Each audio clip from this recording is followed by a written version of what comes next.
यह कहानी एक गांव की है जहां एक खतरनाक चुड़ैल रहती थी। वह गांव वालों को परेशान करती थी। वह एक गांव के एक पेड़ के नीचे रहती थी। रात के समय वो बहुत ही खतरनाक चुड़ैल थी और वह लोगों को बहुत ही परेशान करती थी। एक दिन यह बात चिंटू ने सुन ली। चिंटू उस पेड़ के पास गया। वहाँ वहाँ पर चुड़ैल थी। चिंटू को यह नहीं पता था कि वहाँ चुड़ैल है। चुड़ैल ने चिंटू को देखा। चिंटू को अब यह नहीं पता था कि उसके साथ कुछ और ही होने वाला है। चिंटू वहाँ उस पेड़ के नजदीक ही पहुंचा था। फिर वह चुड़ैल चिंटू के पास आई। चिंटू डर गया। चिंटू डर के मारे इधर उधर भागने लगा। फिर वह चुड़ैल ने जादू किया और चिंटू को बेहोश कर दिया। चिंटू को उधर छोड़कर भाग गई। रात हो जाती है और चिंटू की दादी सो रहे थे। फिर चिंटू की दादी को एहसास होता है कि चुड़ैल उनके पास आ रही है। चिंटू की दादी भी उठ जाती है और वह चिल्लाने लगती है। फिर चिंटू उठ जाता है और वह दोनों डर जाते हैं। फिर वह चुड़ैल उनको डराने लगती है और चिंटू की दादी बहुत ही डर जाते हैं।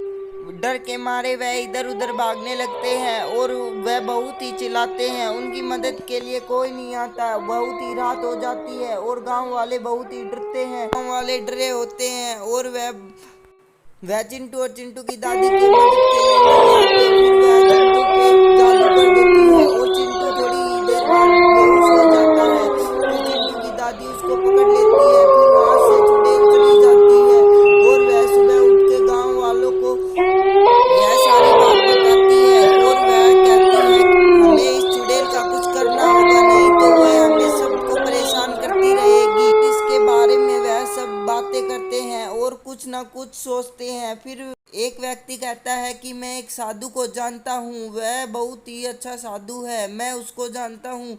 मैं उससे बात करके मैं उसको यह समस्या के बारे में बताऊंगा। फिर वह बताएगा कि हमें क्या करना है। कल ही मैं उससे बात करता हूँ और अब उस समस्या के बारे में पूछता हूँ। फिर यह सब विचार करते हैं कि हाँ हाँ, तुम कल ही उससे मिलना और यह समस्या के बारे में पूछना। फिर वह व्यक्ति कहता है कि मैं कल उससे पूछूंगा और यहाँ पर ही लेके आऊँगा।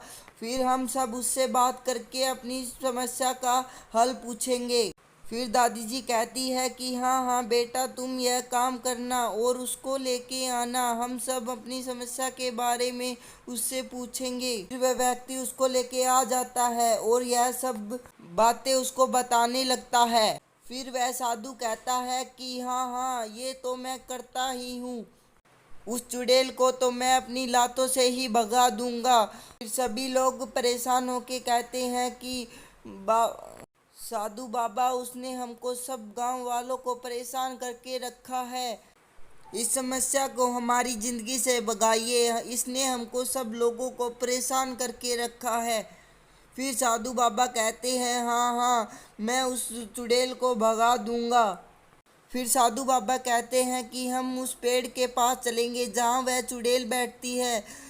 हम सब कल उस पेड़ के पास चलेंगे। कल सब उस पेड़ के पास चले जाते हैं और साधु बाबा कुछ मंत्र मार के उस चुड़ैल को बेहोश कर देते हैं। फिर वह चुड़ैल को मुक्त कर देते हैं और भगवान से प्रे करते हैं कि उस चुड़ैल की आत्मा को शांति मिले और हमें अपना स्वर्ग जीवन मिले। इस कहानी से हमें पता चलता है कि हमें कभी भी किसी को परेशान नहीं करना